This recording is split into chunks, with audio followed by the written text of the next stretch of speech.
Hello, everybody, and welcome to the Media Beat, episode 73. And Maureen Kerr and Claire Tavernier are the Maureen and Claire referred to on the Media Beat with Maureen and Claire. But I think you probably know that if you've joined us before. And we have a very loyal listener base, to whom we are very grateful. So hello again, and the deep dive today. Now, we're realising that now this has become a sort of icon series because we've deep dove, I think is the right term. We deep dove over the last few episodes into Wikipedia, Netflix, and a couple of other things. Those things that we think we know, but do we? And there is no more institution that falls into that category of we all know it, but do we, than the British Broadcasting Corporation, aka the BBC. And for all our non-British listeners, it's a very well-known broadcasting organisation out of the United Kingdom, but it does have international renown, as I'm sure you know. So we thought, or rather Claire thought, that maybe a deep dive into the BBC would be appropriate, particularly coming as it does from a pair of eyes who originate in France. So it's my great pleasure to hand over to Claire. Yeah, the BBC. What's that all about? Well, it's interesting that you feel the need to introduce the BBC to our non-UK listeners, because actually the BBC is absolutely a global brand. It is perhaps certainly is one of the most famous UK brands, possibly the most famous. But do we know it, as you say? And I thought we would go back a little bit in history, not too much, but just to remind ourselves that the BBC is 100 years old. It started in 1922 as originally as the British Broadcasting Company, and by 27 it became the British Broadcasting Corporation, which was meant to be a public service broadcaster. It was at this point John Reith was very much, he's the father of the BBC at that stage. Do you know what the mission was? It's quite a famous mission of the John Reith mission of the 1920s. Do you remember any of it? Anyone? It was to inform, educate, entertain. And entertain. Yeah, I got it. Inform, educate, and entertain. You've got the point. Excellent. You're much better than Ferris Bueller. It was from the beginning funded by license fee. Of course, it started as a radio program, but then post-war became television. It started launching incredible, iconic brands such as Doctor Who, such as Blue Peter, which I have to say, Doctor Who did cross the borders. Blue Peter was a discovery for me when I moved here. Had no idea what that was.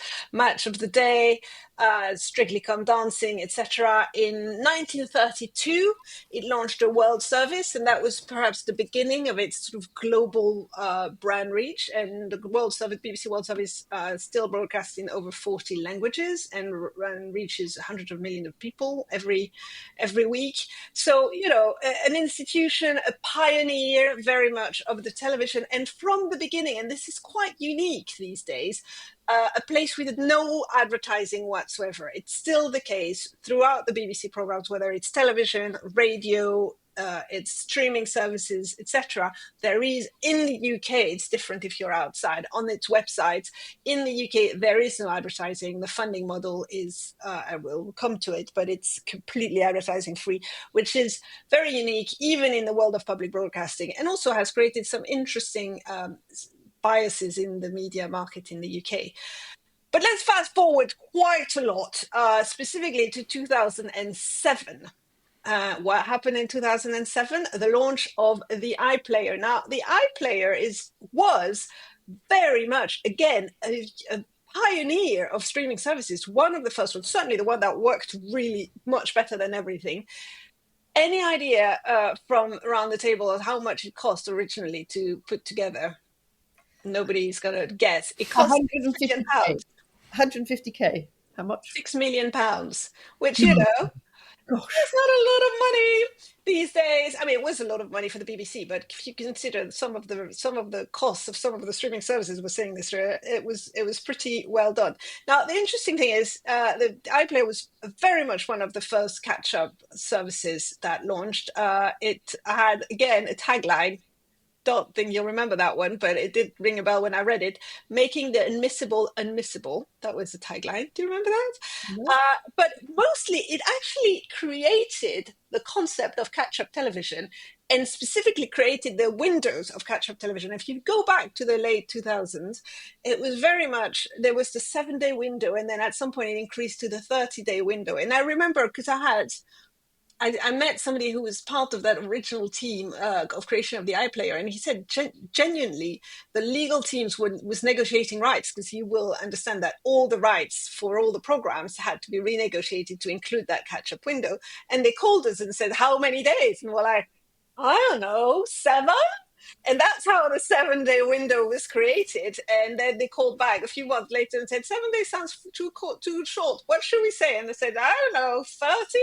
And that really became the standard globally for many, many, many years. Now, obviously, we're in a slightly different phase.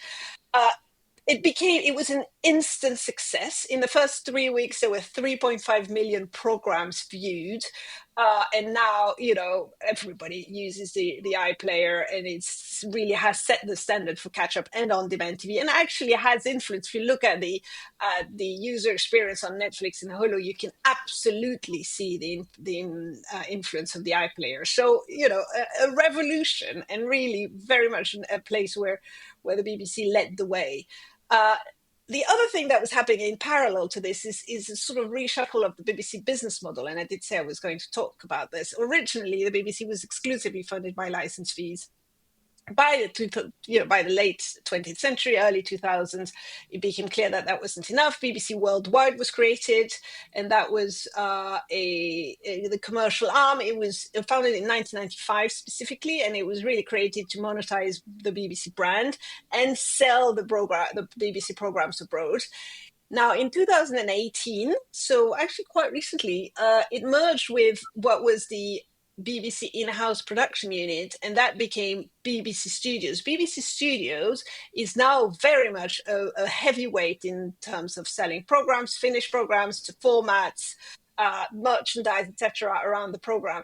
And today, just under half of the financing of the BBC comes from BBC Studios, which is enormous and welcome at a time where there's a lot of pressure on the license fee revenues, and at a time where everybody's spending a lot of money. And this is where the BBC is, struggling at the moment. And that's that we've talked about this in the past. The total budget of the BBC, including everything that they do, is about £5 billion, which sounds very high.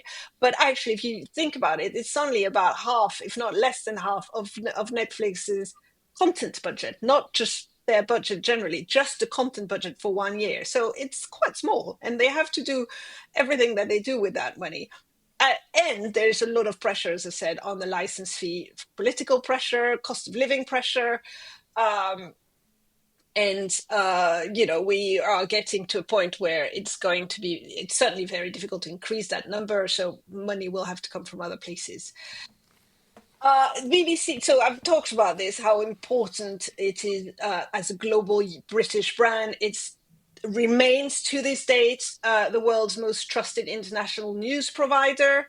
The research shows, this is interesting, that BBC users are significantly more likely to support democracy, a free press, and international cooperation. So those are good things, I think, that we want. And it's really set benchmarks in terms of its editorial standards. We've talked a little bit about the formats that its format successes, but in addition to Strictly Come Dancing, which is in 50 countries. It's called Dancing with the Stars everywhere else, but it still is. I do watch the French Dancing with the Stars occasionally. It's not as good as the British one. It's also owned rights to the Great British Bake Off, Top Gear, both of which have become huge successes. It's done dramas like Doctor Who, Sherlock, etc., which have traveled around the world. That being said, right now the BBC is facing turbulent times. First of all, the viewership for the traditional TV is falling. It's falling everywhere. Linear audiences have dropped by 30% since 2020. And even shows like Match of the Day, which is very much a flagship show for BBC One, has lost a lot of viewers. And then there is a crisis of trust, especially in news, and that's been highlighted by the BBC Director General Tim Davis. There have been editorial controversies recently. There's been rumors about potential mergers, partnerships, joint ventures, how to strengthen the financial power of British broadcasting at a point where they have to compete with giants from the US. That the stories that have circulated are, BBC Studios could merge with Channel 4, for instance, which I don't think would happen. But, these are the sort of things that people are considering, because it's difficult to see how the business model is going to stack up in the next few years. But, an absolute icon of a brand, which doesn't, it's not scared occasionally of poking fun at itself. I don't know if anybody's watched the sitcom W1A, which is a stand-up of the BBC by the BBC. It's absolutely hilarious. Check it out if you haven't watched it. Maureen, what do you think? What do you think will happen to the BBC in the next few years? Well, I think you just packed it all in there, Claire. But There's a lot there. But it says something quite particular, and so here's my take. I think it's caught in a slow burning identity crisis. That's my phrase of the week.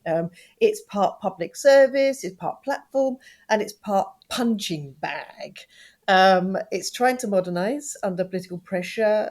You've got the budget cuts, as you've alluded to, and a streaming landscape that's so challenging.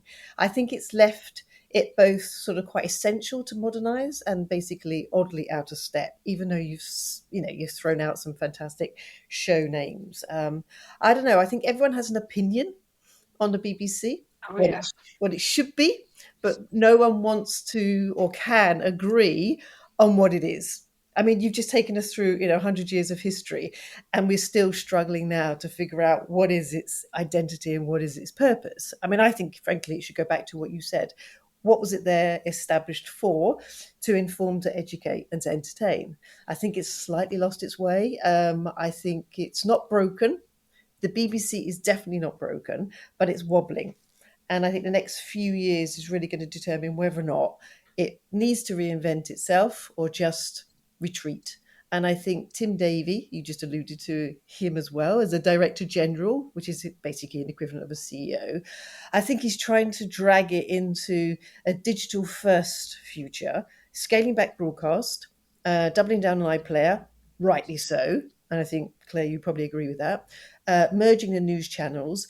But frankly, I think what he's also doing is hollowing out the local radio. Good or bad, who knows? But it's a survival mode, and I'm going to be really unfair to him here, disguised as strategy. I truly don't believe they've really understood what is essential, because I think reinvention isn't optional, it's existential. So they really do need to figure out, especially in this political climate, where we've got the charter renewal, that's around the 27. In 27. But we've got a really interesting political backdrop here. So, as I mentioned before, they have always been a punching bag for whichever government's in play. And now we've got rumours that Nigel Farage's Reform UK may actually win quite a lot more seats.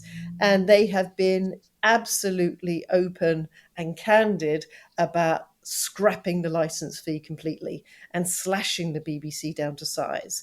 So they've got that as a backdrop as well to really seriously figure out what is its purpose. And you're absolutely right. I mean, it's probably been, 10, 15 years ago when they started to consider the merger option. And it was the BBC Studios, and Channel 4, and perhaps Channel 5 coming into the fray. I think they're probably going to revisit that and dust off those consultants' business plan numbers. And apparently, and I don't know if you saw this, but Tim Davie was overheard saying, "Well, that's not a bad thing to think about, a potential merger." So it may well be that a lot of consultants are circling and coming up with some sort of strategy to at least defend it and to enable it to survive. But But I think the merger may also come with some commercial considerations. So it may not be, as you said, to inform, to educate, and to entertain. One of those might actually be dropped, and that is probably the big E, which is educate. So we'll see. We'll see. But it's we all have an opinion, and that was mine. Yeah, I mean, and it's interesting. The obvious potential strategy, and they have considered it, but again, they are a lightning rod for any controversy, is to introduce advertising. Because as I said, the fact that they don't have advertising is a market distortion in the UK, and it's a significant potential. They do still have enormous viewership numbers and could make money out of it. However, if the BBC was to open up to advertising, it would create a significant sort of side effects in the advertising market in the UK, and a lot of commercial radio stations in particular, but not only, would suffer as a result. ITV would suffer as a result. A lot of people would be destabilized by it. It would help the BBC, but obviously it would have an impact on the sector. So it's difficult. They're in a little bit of a catch-22. And I'm glad to see they're not taking anything off the table at this stage. No, I agree. But as you say, it is quite a skewed market, a distorted market. So if you do start to sort of figure out what the demand supply is, then consolidation is the right thing to do. And you turn 3-4 players into 1 or 2 players to service the market that is a demand. So, and to survive, you're going to have to do something about the revenue model. And if advertising is the way forward, then it will be consolidation. Yeah. What an institution. What a part of our national identity as well, of which we're very proud. By the way, W1A, I thoroughly recommend. Absolutely hilarious performances all around. Very funny script. I always relate very much to the guy who always goes, it's not really my centre of expertise, really. So I think you should. That's exactly how I feel in my consulting career. So also a great quote there from Claire. Not as good as the British one. So I shall be editing that out and using that as a jingle later. That was utterly superb. Latest in our Icons series. That was great. What a summarization of a wonderful institution. Thanks, Claire. Thanks, Maureen. That was tip top. And I will say, since we now have an Icon series, if there is anything that you would like us to cover in the future Icon deep dives, do let us know on our LinkedIn page or through whatever means. You can send us a pigeon, whatever.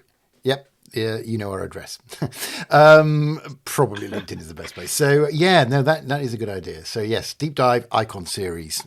Keep that front of mind. Thank you both. Superb, enlightening. It was informative. It was educative, and it was entertaining. So you've nailed it on all 3 fronts. Maybe you should be the Director General, Claire. So we have to. What a terrible job! Can you imagine? Oh, it's like being the England manager. Just the worst. Exactly. You cannot win. Yeah. What kind of fool are you being described as today, the Director General of the BBC?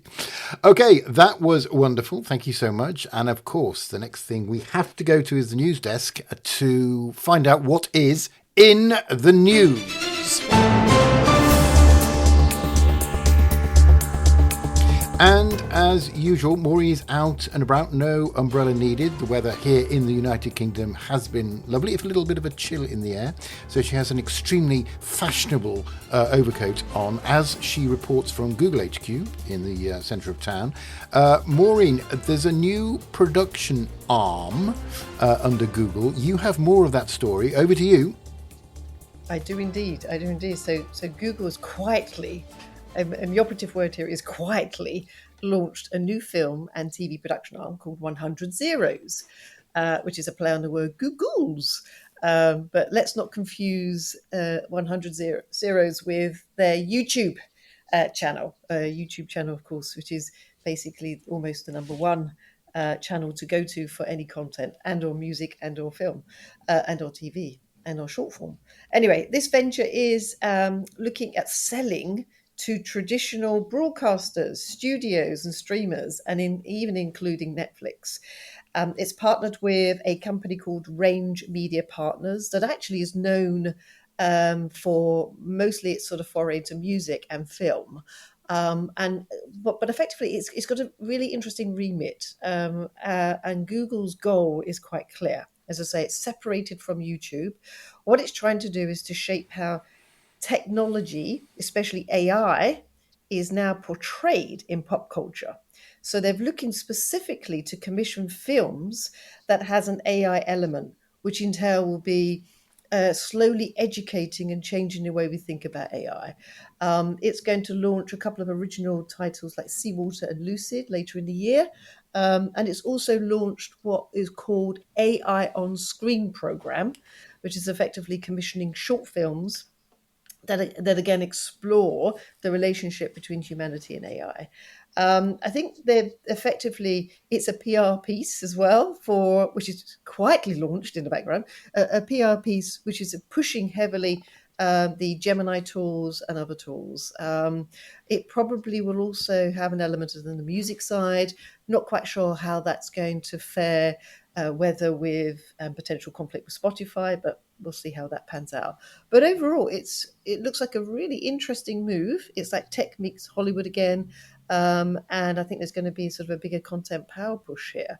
Not quite sure how the rights are going to be divvied up, and how it's going to really truly sit alongside, this mega machine that is called the YouTube over there. But yeah, fascinating, Claire. I don't know. I mean, it was quietly sort of set up, wasn't it, in the background there? Yes, and actually, it started last year. They've already contributed to one movie, which is a horror film called Cuckoo. It contributed to the marketing budget. So I think it's interesting because then there was a lot of coverage when somebody unearthed that news, but then they went on Twitter or X, as some people still do, and said, this is not a studio, it's an initiative driven by our platforms and devices team, interestingly, which is about integrating cutting edge technology and platforms into filmmaking. So it sounds like I mean, if you want to be very cynical about it, it's a propaganda machine. If you want to be positive about it, it's a technical support for production companies to help them use AI in a more creative way, which, from that perspective, could be very interesting. And that's more positive than to think they're just going to make movies. When the new Black Mirror series came out, somebody posted on X, again, not that I'm there, but I read people who are, that said, we don't need more Black Mirrors, we need a white mirror. We need, the positive depictions of AI and technology, etc. And if you think that's what this is, that's quite scary. If you think this is about letting, filmmakers use AI in a productive and creative way without influencing the content, that's potentially positive. The jury's open as far as I'm concerned. Yeah, and I don't know anyone who's actually submitted anything on this, the AI on screen for shorts. Yeah. That might be interesting to see if there's anyone been interfering with the editorial bent to, AI and humanity or the use of AI. So it'd be interesting to see, I think. Yes. And let's Who see wants what to know? Lucid looks like. Yeah. Who wants to know good news anyway? Sorry? Who wants a TV series Yeah. which is like technology? Everything's going to be brilliant. I mean, that's not entertaining. It's got to be dystopian. It's got to be bad news. And Black Mirror is fabulous. But anyway, yes. Thank you for that, Maureen. Great story. We'll keep an eye on that, of course, at the news desk. I'm moving over to the slightly less salubrious headquarters of ITV, Independent Television, which finds... Now, why would you say that? I don't know. Google seems a kind of a sexy kind of HQ. Well, I've seen it, and it is sexy. Whereas ITV, you imagine a sort of some grey building next to loads of IT services companies. Well, they used to have that. They've moved now to better. Yeah. Okay. Sound very swanky. Really? Very negative. Yeah. Good Lord. Yes, sorry. Exactly. Honestly. I have the snobbery of my father, who never liked ITV. He thought it was common. So we only had three channels growing up. BBC Two was terrible. ITV we couldn't watch. So it was only BBC One. That's how Morecambe and Wise got their high viewing figures, due to the snobbery of people like my father. Anyway, let's move on. So you're there. By golly, you're right, actually. Gosh, it looks incredibly swanky outside the ITV HQ there, with lots of lifts going up and down outside the building, etc., and waterfalls indoors and trees indoors. But anyway, you're there for business reasons and explicitly to report on the ITV results. Claire, you have that story. Yes, for Q1 2025, we got the ITV results. They were fine. fine. They weren't, the main channel is finding it hard for exactly the same reason that the BBC is finding it hard. Nobody watches TV anymore. How annoying. However, good news from ITV Studios, which had very strong increase in external revenues. So that's an interesting balance. They're selling less to ITV channels, but more to other channels. So good for them. But also very interesting, strong 15% growth in Q1 for their digital advertising revenues, which obviously is still a small base, and it's going to take a while for it to grow to where it needs to be in order to compensate for the decline in linear viewing. But they will be happy about this because it means that they are doing something right, and they're still, not surprisingly, the market leader. Well, not surprisingly for now, they're still the market leader in the UK streaming and broadcast market for digital advertising, with both Netflix and, actually with all the streamers now entering that market. It's good for ITV to be there and growing and continuing to do well on that. So I think that they will be pleased about this. They will be pleased also that ITVX, which is their equivalent to iPlayer, which had a much more convoluted and complex birth than the iPlayer and took a while to get going, is actually now really doing very well. Digital viewing hours up by 16%, and again, digital advertising revenues up by 15%.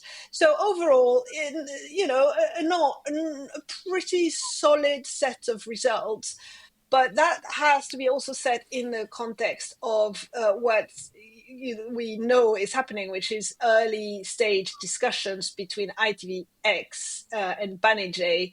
ITV and Banijay. Banijay being now they call it a French production giant, which it is French, but it's also where Endemol and Shine and a bunch of other companies ended up. So it's a very large global production company that's grown by acquisition and is now one of the biggest in the world, and they are in early stage talks regarding a potential acquisition of ITV, and it's not very clear what that might look like. It could be a full takeover of everything. It could be a merger of just the production operations, which we've discussed this in the past. That's a bit tricky to see how you would decouple the production operations from the linear channels, although it's been done before, so it's not entirely impossible.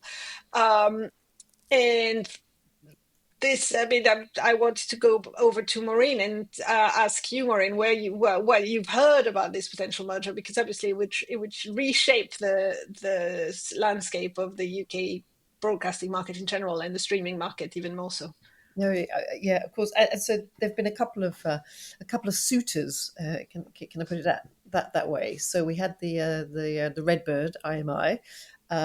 But they seem to be occupied with Telegraph, and of course they own All3Media, and you would have thought that would have been a really, All3Media being the production company, would have been absolutely fantastic fit with ITV Studios, but they've gone very quiet on that front. Then Banijay did step up, and Banijay is probably the largest now independent TV production company. And as you rightly pointed out, they acquired Endemol, Shine, and their own other sort of smaller acquisitions across Europe. This would be an absolutely fantastic strategic move for Banijay. The big question here is, and for Stephen Corbet, if I pronounced that correctly, Corbet. That was Stefan, though. It's not Stephen. Oh, yes, Stefan. Stephen. No, it's Stefan. If I'm going to say Corbet, I must say Stefan. Exactly. Of course, he was the founder. I'm sure Americans say Stephen Corbett. Yeah, so Stephen Corbett. like Montrachet as well, for Montrachet wine.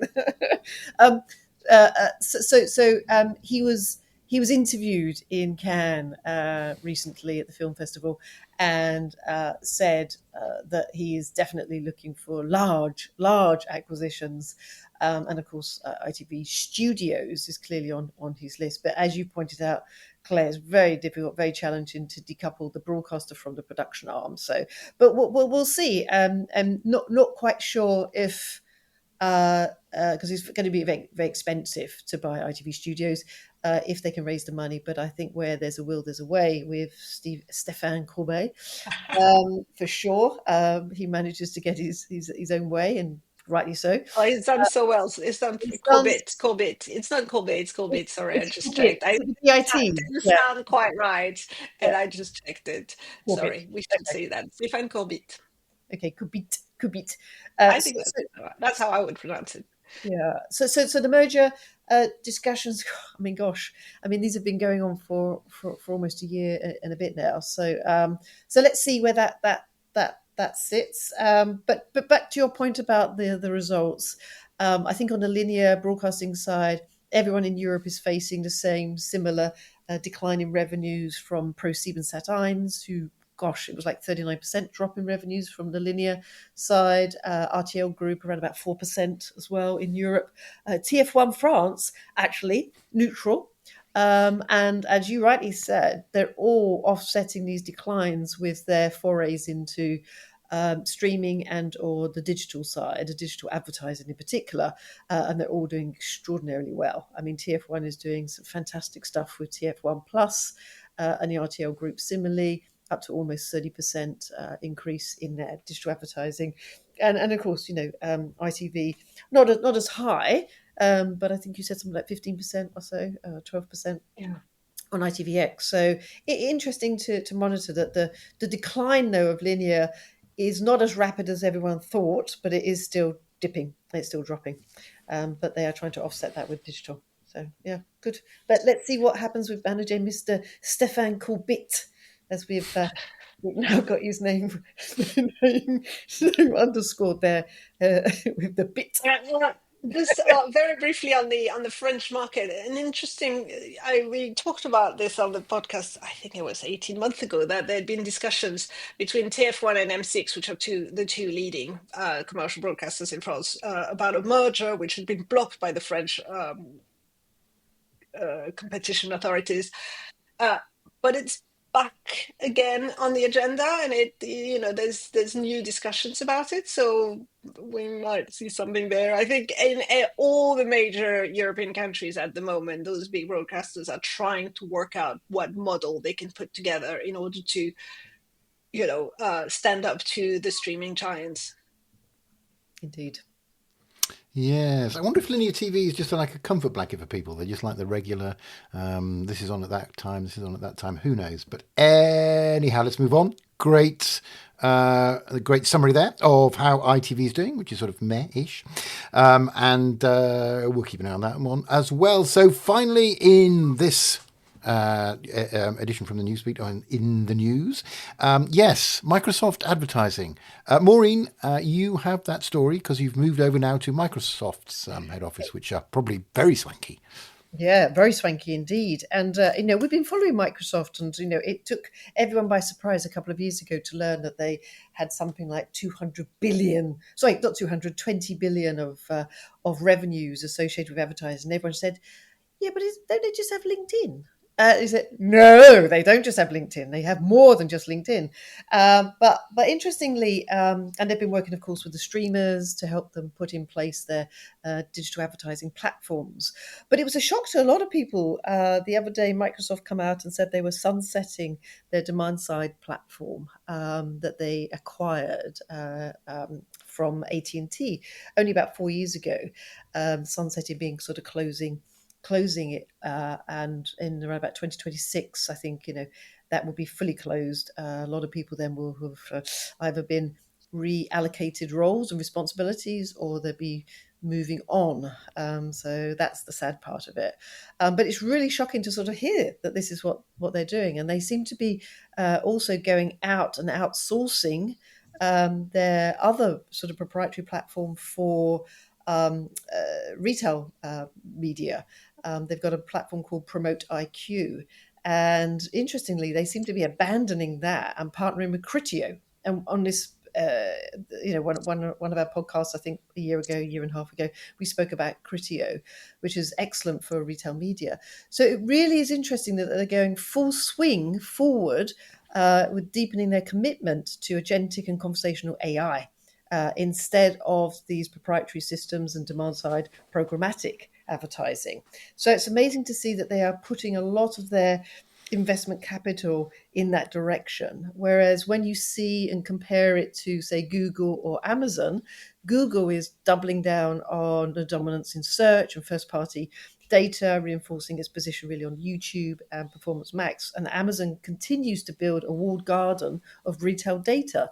So they do seem to be trying to differentiate themselves quite markedly from Google, from Amazon, and really using AI as that differentiator. So I was just really quite surprised how stark these sort of, these announcements were, and effectively really undoing some of their significant acquisitions or significant investment in their platform. So I was like shocked. But the dust has not settled yet on these moves, and we'll see what happens as they start to sort of rewrite their playbook in the next year or two. So fascinating area. I love the idea of programmatic, and I love the idea of how agentic AI now is now taking over the advertising sort of world and these platforms. So yeah, amazing.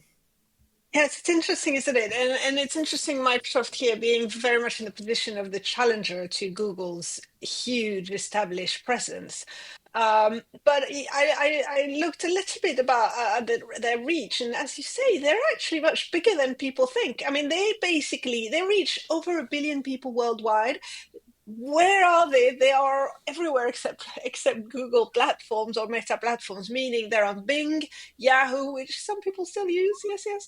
DuckDuckGo, LinkedIn, obviously is a very big one. They're on Outlook, and they're on Xbox, which will also be a very big platform.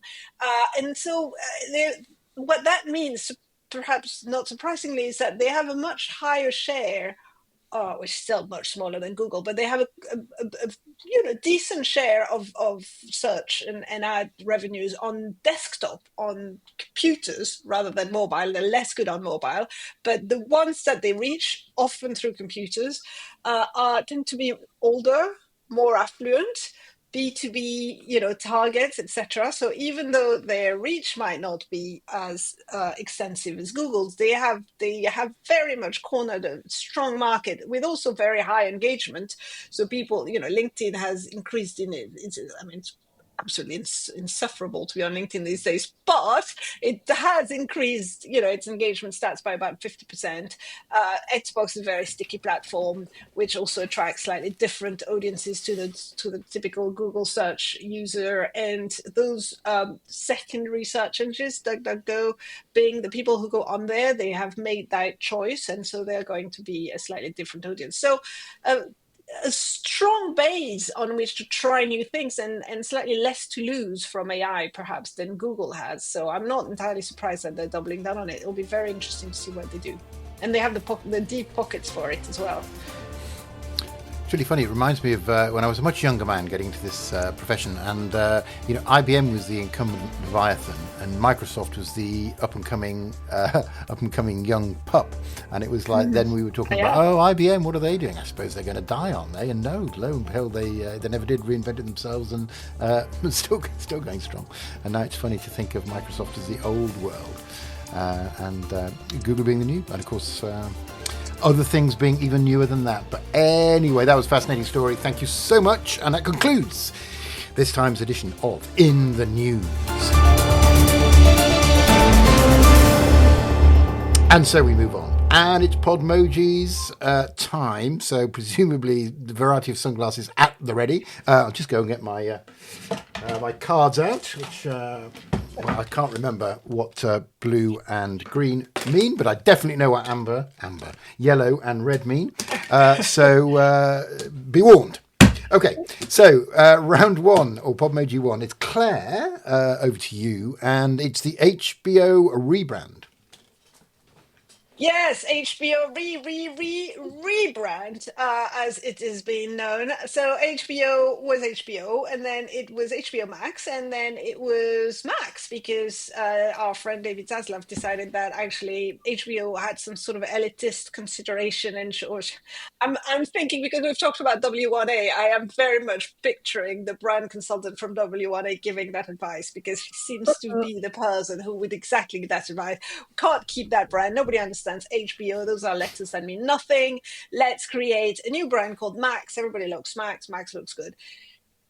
And they've turned around, and after 2.5 years of various versions of HBO Max with a different kind of A, etc. They've come back and decided that it was going to be HBO Max. So that has created many, many amusing memes, as you can imagine. I have to say, to their credit, the HBO / Max social media team has leaned into it and posted they've self-roasted, which is always a good thing to do on the internet. They've gone, we know this is ridiculous, let's make some funny memes out of it. Listen, at some level you have to give it back. They made the mistake. We said that, remember, Maureen, we said it was a mistake to lose the HBO brand in a world where there aren't that many brands. This was a brand with huge resonance internationally, and they would miss it, and they have missed it, and they've decided to recognize that it was a mistake and change it back. And you have to give them credit for that, because they knew that everybody was going to laugh at them. So I don't know what my emoji is, but actually, you know what? Well done for recognizing they've made a mistake and turning around and fixing it. I'm going with thumbs up. Thumbs up at different heights. They were at different heights. Yeah, asymmetric thumbs up, which is a new one. Thank you, Maureen. A penguin, obviously. It's that joke writes itself. See, there we go. It just writes itself. Or have you just found a penguin? That's very cynical of you, Oliver. 25 years old, and he's called Otto. He's called Otto, and he's my travelling companion. So no, I've not just found him. He's okay. He's Otto. He was acquired on the flight from Milan after one of my first transactions. So Otto has a significance, heartfelt significance for me. Okay, yeah. I think we might have just jumped 45 minutes into the podcast into another subject matter altogether. What has this got to do with HBO? I've just gone down a wormhole. I lost my way there. Yeah, but I had a statement to make about HBO. What was it? Oh yeah. HBO's had more rebrands than Logan Roy had kids vying for control. Oh, yeah. Very good. Good. But honestly, does any real viewer care? I mean, that's the point. This is basically just a media industry echo chamber moment where the branding drama matters more to us than actually anyone watching Succession. That's true. That's true, and that's interesting. Although I think that it's somewhat true, but it's less true for HBO, I would argue, especially in the US, where people will go to HBO to watch whatever is on HBO in the same way that they'll go to the BBC, or they used to go to the BBC to watch whatever is on the BBC. It's less and less true these days, but there is still a sort of sense of that. Yeah, I agree. Yeah, that's a good point. So we've got a penguin and asymmetric thumbs up. Okay, no, that makes perfect sense. So Bulgaria. No, sorry, I thought we were doing the game of random. It's not the game of random. It's the game of Podmojis. Oh, yes. So Maureen, staying with you. Mission Impossible. Oh, yeah. With the plastic-faced midget. Yeah. Plastic-faced midget? Oh, sorry. I meant plastic-faced midget weirdo. Sorry. Oh, no, that's terrible. Tom Cruise, he's actually just become a fellow at the BFI, and he was given a speech today. It was really good. He's a big fan of the UK. Big fan of good old Tommy. He brings great business to the UK. That's true. I'll take it back. Does. He's only 62, and he can hang off biplanes like that. So, so death-defying, gravity, literally, he can hang on. So apparently his new movie, I'm going to get this right. So Tom Cruise in Mission Impossible, which is basically Mission Impossible 8, The Final Reckoning. But No, it's called Dead Reckoning. No, Dead Reckoning was the previous one. This is now The Final Reckoning. Oh, yeah. Okay, that makes sense. It could perhaps end with a bang. And this one is all about, very current sort of AI. He runs after some sort of robot. And a robot's going to kill us all. Sorry, I don't want to spoiler alert. So it's not funded by Google zeros, obviously. It's not. It's probably now in the book of records, the Guinness Book of Records, for probably close to, and probably will be, the most expensive film in such sort of franchise environment, almost $400 million. And so it needs to do extraordinarily well at the box office in order to recoup some of that. But I think Tom Cruise will make money no matter what because he's an executive producer. But I think he needs to get double that probably. It was premiered last week in Cannes. It's out as of yesterday. So we'll see the Memorial Day weekend, next weekend, whether or not it will get to the 200 million mark over the 4-day weekend, 3-4 day weekend. It could possibly do that, but you never know. And it also, I think next weekend it will be with Lilo and Stitch. So we may see Lilo and Stitch and Mission Impossible break a minimum of 200 million or 250 million for the 4 days, which is another boost to the theatrical cinema revenue numbers, as we were discussing last week. It's not, as Claire put it, it's not such a great turnaround, her having her cynical hat on last week. She was a bit moany last week about cinema. She was a real dampness to my upbeatness, which is usually the other way around, But so let's see. So we'll need to talk about this probably in 2 weeks' time to see whether or not it did crash through those steep numbers that it needs to achieve in order to pay for the film itself. But before that, we need to Podmoji, which will presumably being yeah. Another penguin. But this is a black and white penguin. Showing cinema. And it's a flying, slightly out of shape penguin. It's the stunty penguin. It's a penguin with slightly worse plastic surgery. Claire. Okay, my Podmoji is just a pair of sunglasses, which I don't have. Contrary to Maureen, I don't actually have 5 different pairs of sunglasses running around. But imagine me with sunglasses. That's my Podmoji. Actually, Ray-Ban Pilot sunglasses, obviously. I wish Mission Impossible 72 the absolute best of luck. I think it's going to do very well at the box office. I think Tom Cruise, whatever you think of him, and people have thoughts, is possibly the last movie star, which is really strange when you think of all the guys that came through at that time with him, that he's the one who made it. I've always find this surprising, but good for him, good for the movie industry, good for cinemas. I will not go to see it this weekend, but I may at some point go to see it, probably in a plane somewhere, on a biplane, standing. Best to see IMAX, because apparently it's stunning. It's going to be on my iPad on a plane. Yeah, absolutely right. Fair play to Tom Cruise. He is a superstar. He has got star quality oozing out of every one of his tiny little paws. So fair play. And his face is so plasticky. I mean, well. Do you know what? There's a really funny Instagram reel, or probably TikTok, that I'm watching on Instagram, where the guy's like, I think you need to understand that when you're old, you can either look old or you can look weird. You can't look young. Yeah. You've done that. That's done. And I think that's just so true. And also looking old can be cool. Yeah. Yeah, you can be hot and old, but you can't look hot. young. But interesting anyway. maybe not hot. No. Yeah, because he came through with sort of Matt Dillon and all that crowd, didn't he? And Matt Dillon was so much cooler. Rob Lowe was prettier. Penn a better actor. But he did have about 10, 15 years where he wasn't doing anything, 20 years. And that Oprah jumping on the sofa moment was his rebirth. He was doing, he did Top Gun. He did, it's true. He had a bit of a moment. We should definitely move on. I feel like we could talk about Tom Cruise for a very long time. I have thoughts. Tom Cruise's PR on the line. Saying, oh God, they're going to sue me. Sesame Street is now going to appear on Netflix. Seems like a decent idea. Claire, what do you think? Well, Sesame Street was in a bit of a crisis because the Trump administration pulled funding for the free-to-air channel, the PBS, Public Broadcasting Service, which had been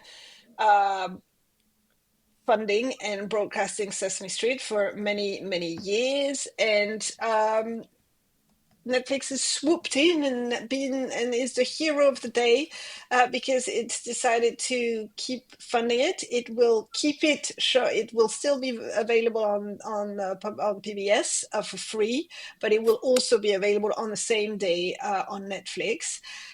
In parallel, they're also putting Peppa Pig on Netflix and the mobile game around Peppa Pig. There's a little bit of our friend Emily Hogan, who talks a lot about kids content. She says that Netflix is building a kids campaign around other people's content, which is partly true. And I get that she would say that. On the other hand, I, for one, I'm very, very happy that Sesame Street is continuing. I think it's a hugely strong brand. I think it's done enormously for early years education. I think it's been very innovative. I think it's something that is worth continuing. And if that takes Netflix to come in, I think that's good. It's good PR for Netflix. So I'm happy. That's my happy Podmoji. Oh, that was very nice. Look at that. Wasn't that cute? Almost delirious. That's very good. Well, I mean, that's probably pushing it. But yes, I'm happy. That was very good. Very good. Very happy. And yes, it's very sudden.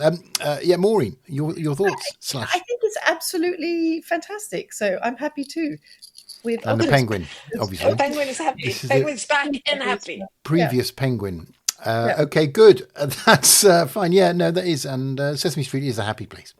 And finally, oh dear lordy. Now, we all like Cannes. Cannes is a friend of the show as an event. But Maureen, something awful happened with the palm tree this time. Oh, God, yes. Oh, God, this is awful. This is awful. This is a Claire classic, as we call it.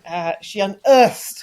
I was going to say, I didn't have direct responsibility for the event. I just found the story. She did not have anything to do with this, I swear. As her legal representative, she did not have anything to do with this. A producer of a Japanese film that was being screened in Cannes. There were several of them walking along the Croisette towards the Palais de Congrès or whatever, or they were going off somewhere to get a glass of rosé, and the palm tree fell. The palm tree fell. A palm tree, an enormous palm tree. I mean, I was so shocked when I saw the photograph, and injured the poor soul. And now, according to Variety, the producers and the team that was with this poor chap are suing or trying to figure out who to sue for reckless, endangerment or whatever it's going to be called. But apparently, it's really injured. He's got fractured nose and other parts of the body. So, and when you see the photograph, it's enormous. This palm tree. I mean, absolutely big, ginormous. That's not a word, but enormous. And so Penguin and I. Like, another penguin. Ooh. Oh, no, different. Same penguin. There's only two penguins. I've only got 4 Podmojis, and you only managed to find 2 penguins. Enormous. But Croisette is a lovely place to sort of the promenade of Cannes, and you don't really believe a palm tree is going to fall on you on top of your head. Do you ever think that? In fact, is there any circumstance on which you think I think a palm tree might fall on me? Probably not. A big sign might fall down, but not a palm tree, no. Yeah. Although it does get windy and rainy and very windy sometimes. But you don't expect that. You don't expect a palm tree. No, because you'd have thought that palm tree's buffeted these winds for long enough, and now it's decided to fail. Well, that's terrible news, Claire. Let's ask what Claire. Yeah, I mean, it's terrible news. I have thoughts about the palm trees because I have a house in the south of France, as you know, and we had a couple of these palm trees, and one of them had to be taken out because there is an infestation on the south of France. And it's by the red palm weevil, which is a beetle that's come from Southeast Asia and is eating the palm trees and is destroying them. And once they're attacked by these beetles, that's it. They will eventually die. And so my question is, was this palm tree infested with the red palm weevil? Because that would explain why it fell. Because as you say, even though there were very strong winds, and sometimes the winds can be very, very strong, they've been there for a long time. So it's surprising. The other thing I want to say about palm trees, you can tell that we're arriving at the end of this podcast. Do you know there are male and female palm trees? They are gendered. But the red palm weevil attacks both indiscriminately. Oh, no. Indiscriminately. So you have to be careful. I'm very sorry for the producer. And that did sound actually. I mean, it was a funny headline, but also quite a serious accident, and I'm sure quite shocking for the people around him. So we wish him the very best. And, that makes me very happy that I'm not right now at the Cannes Festival watching movies, because I could have been hit by a palm tree. Well, and there are more than one. There are more than one on the Croisette. So if one goes... of course. There are plenty. Hang on, this isn't a spate of palm tree slayings, This is... let's not overplay this. Maybe it's the robots again. We're clearly not being sponsored by Google 100 zeros. So with this, my Podmoji is me being relieved. It's relief that I'm not currently watching movies on the crosshead because, imagine the danger I'd be in. Yeah, and relief for the poor chap who got also that. hit by and this is a sentence I didn't expect to say today, a red palm tree potentially infested weevil palm tree. I didn't even say it correctly. So even the sentence I thought I was going to say, I didn't say it right. It's funny about the 100 zeros. Do you know what a Googleplex is, Maureen? You like numbers. Yeah. Googleplex is Googol. That's a play on Plex. the word. Google. Yeah, but a Google is the number 10 with 100 zeros. Yeah, exactly. But a Googleplex Oh, I don't know is that. a 10 with a Google number of zeros. So an impossibly large number. But it's not the largest number in the world because you just add one to it. That being the nature of numbers, I don't really know much about media, but I do know about numbers. So, and I do know about the red palm weevil now as well, which is an additional bonus as well. We just add up the scores, and it's a draw. It's a draw. You both scored 0.75 each. Congrats. That's brilliant. Well done. Did we get 100 zeros? Yeah. No, that's right. It should have been a good goal. You got a good goal, and you got a good goalplex, which is infinitely larger. Anyhow, this is about media, which is why we call ourselves the Media Beat. We've got to the end of it, and we've done brilliantly. I really enjoyed pretty much every second of that. That was great. So it only remains for me to say goodbye to my lovely French friend, Claire. Goodbye, Oliver. Goodbye, Maureen. Goodbye, everyone.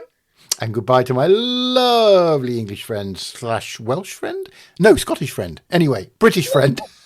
How dare you call me Welsh? Yeah, I know. She's very upset. That's the one thing you Sorry can... about that. Yeah. Irish. How dare Irish, you that's call the other me one. I knew there was Irish. another part of the British Isles. Irish, but you have a sort of Scottish friend, Scottish name. I got that completely wrong. Let's keep that in, though. And my lovely friend from the British Isles, including Ireland, Maureen. No, Goodbye for now. The Emerald Isle is not part of the UK. Well, You know. the No, but it's awful not. thing it technically is. It is. It is. Yeah. I'll let you off there. Okay, Thank good. you, Oliver. Thank you, Oliver. And goodbye, Claire. Goodbye, Oliver. Goodbye, everyone. Until the next time. Bye-bye.